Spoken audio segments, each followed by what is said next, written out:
Agradecemos la presencia del constitucionalista Francisco Burgoa.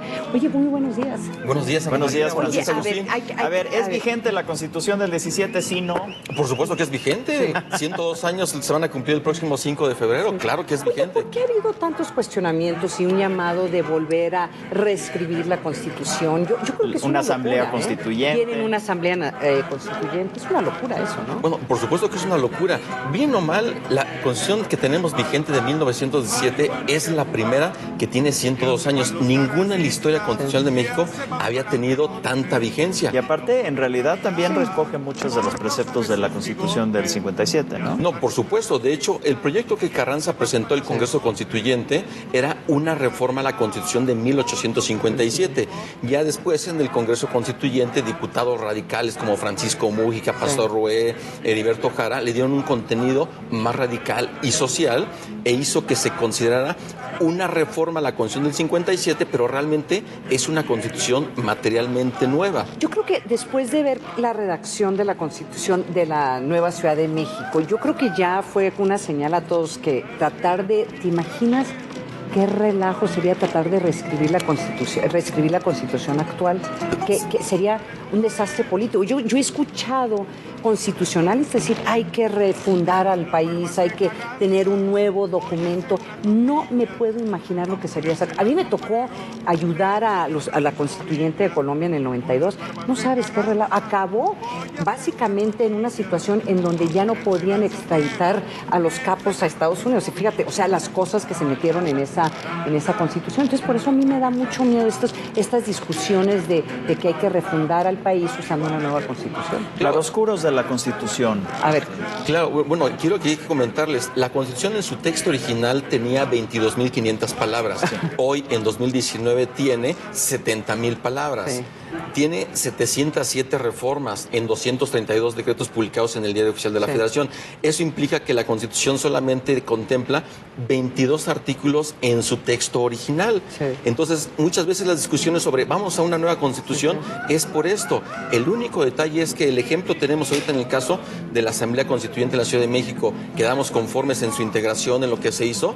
Es muy discutible. Sí. Y creo que pretender en esas circunstancias, en el año 2019, convocar un constituyente para tener una nueva Constitución sería, como comentabas, desastroso políticamente. No le veo un buen augurio, pero sí poder retomar la propuesta del Instituto de Investigaciones Jurídicas de la UNAM que coordinó el doctor Diego Valadez y el doctor Héctor Fix Fierro para poder reordenar la Constitución, porque la Constitución tiene muchísimos temas, pero todos están dispersos. ¿Cuántos órganos constitucionales autónomos tenemos? 10, pero ¿cómo los podemos saber? Leyendo del artículo 1 al 136, porque están todos dispersos, no hay un capítulo específicamente de derechos humanos, porque lo que están dispuestos, hay temas de organización política que están dentro del apartado de los derechos humanos. Entonces, de que se tiene que hacer una reordenación, sí, pero tener una nueva Constitución con una Asamblea Constituyente, sí veo que no hay condiciones políticas. Parte del tema, algo que tienen que entender nuestros televidentes es lo siguiente. La Constitución básicamente son las reglas generales del pueblo. Sí, claro. Así debería de ser. Debería.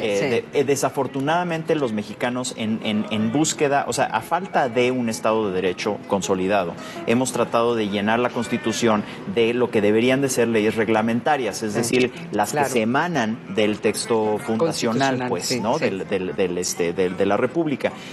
¿Qué podríamos hacer para depurar el texto de aquellas cosas que no deberían de estar ahí por ser coyunturales, por ser específicas a un tema?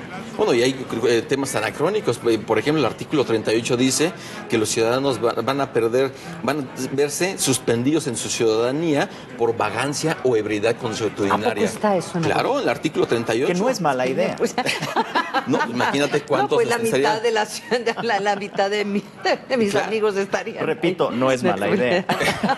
Sería discutible, ¿verdad? Ese punto. Pero sí hay muchos aspectos que hay que tener en cuenta, que la Constitución efectivamente debe tener principios y reglas generales para todo un desarrollo ya de temas propios de leyes reglamentarias. En este estudio jurídico que hizo, en esta propuesta de la UNAM, ahí viene exactamente esta depuración, quedarnos en el texto constitucional con principios y ya en una ley de desarrollo constitucional todos aquellos temas que van vinculados precisamente a aquello que no debe de encontrarse en la Constitución. El artículo 41, que es el de las reglas electorales, ahí viene, por ejemplo, el tema de los recursos. Ahorita que se está discutiendo mucho, ¿cómo es posible que se le estén destinando tantos millones a los partidos políticos?